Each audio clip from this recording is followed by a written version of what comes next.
No Oscar de 2017, tivemos a presença do filme A Qualquer Custo, que recebeu singelas 4 indicações. Mas por causa desse filme, o diretor David Mackenzie recebeu da Netflix a proposta de produzir o filme O Legítimo Rei, que abriu o Festival de Toronto desse ano, mas que acabou ficando mais conhecido pela presença de um nu frontal do seu protagonista Chris Pine do que pelo filme em si.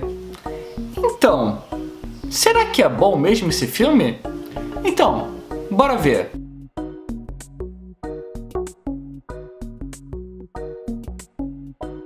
Legítimo Rei, no caso, é uma tradução um pouco equivocada do original Outlaw King, que seria mais o Rei Foragido. Bem, a história conta, no caso, sobre a Guerra de Independência da Escócia sobre o domínio inglês. No caso, a Escócia, aqui nesse filme, ela é liderada pelo Robert de Bruce. Chris Pine, no caso. Que no caso, ele lutou toda essa guerra dentro do seu próprio território.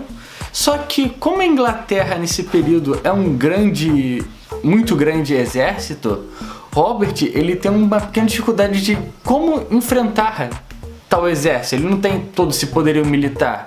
Então ele acaba tendo que utilizar de certas estratégias que são bem representadas ao longo do filme para poder vencer tal exército. E por isso que o título Rei Fora da Lei teria mais sentido do que o Legítimo Rei, mas bem, títulos à parte. O interessante desse filme, que eu tô pensando aqui agora, enquanto eu tô fazendo essa crítica, é que na década de 90 existia um filme chamado Coração Valente, lá de Mel Gibson. Se você for muito novo, talvez você não recorde, mas foi um grande sucesso naquela época. Que, de certa forma, retratam basicamente os mesmos acontecimentos desse filme.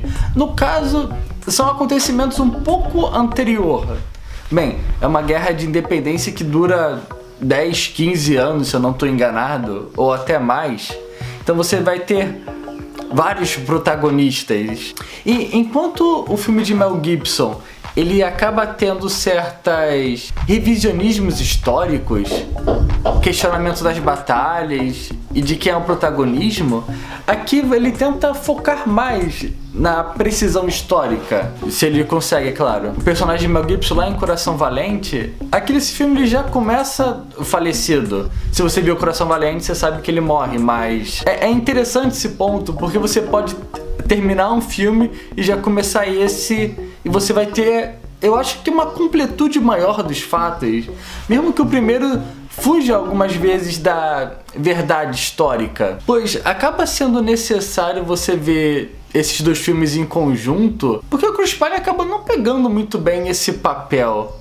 Sei lá, não sei se ele não se sente à vontade, mas ele não dá a carga dramática que um rei deveria dar. Não parece ser a pessoa certa para o papel. Tudo bem, o cara é o galã e tal, tem a cena no frontal dele, que tá legal, sei lá, não sei como é que dizer isso, mas ele não passa a importância que um rei deveria passar. Ou pelo menos um rei que está naquela situação. Então, quando você vê o filme do Coração Valente, você tem lá todo o término dele.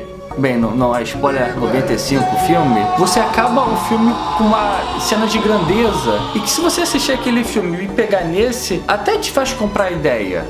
Sinceramente. Porque o início desse filme já é a Escócia derrotada e já sendo reorganizada politicamente. Você tem o Chris Pine como, de certa forma, protetor da Escócia junto com outras pessoas. Até que, já nos 10 primeiros minutos de filme, você descobre que o Willis Wallace, personagem do Mel Gibson, ele morreu. Bem, ele foi assassinado pela coroa inglesa. E isso gera uma grande revolta na população. E que se você só vê esse filme, ou se for que nem eu, que não tem um grande conhecimento histórico sobre as guerras escocesas contra a Inglaterra, passa um pouco batido. Qual a importância desse cara que morreu? Por que a morte dele fez toda essa reviravolta? Entende? Pra mim ficou faltando, mas se você ver os dois filmes, talvez não aconteça. Uma outra coisa interessante nesse filme é que ele acaba sendo um pouco estranho inicialmente. Sabe, você tem locais bem sujos, cheios de barro, lama, e você tem personagens extremamente limpos.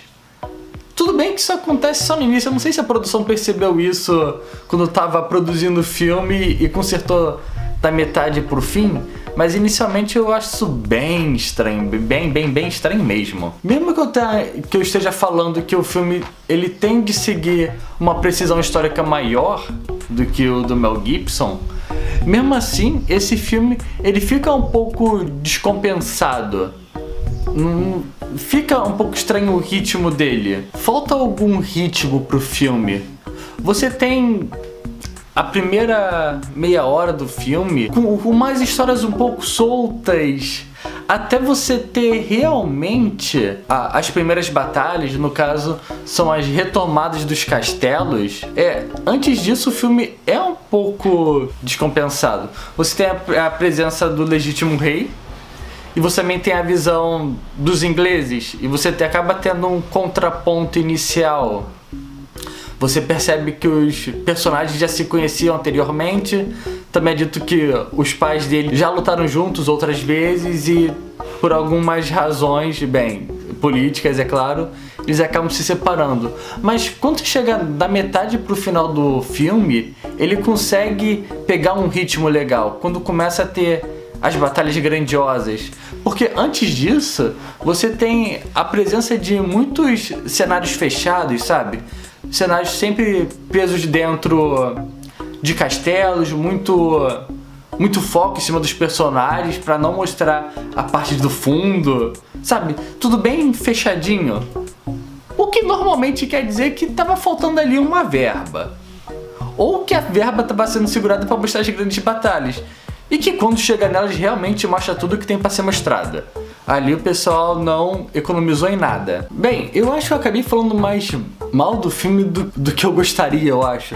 Mas uma coisa que eu tenho que falar com verdade, que a participação da atriz Florence Pugh, no caso ela que acaba sendo a contraparte romântica do Chris Pine, ela consegue roubar todo o filme.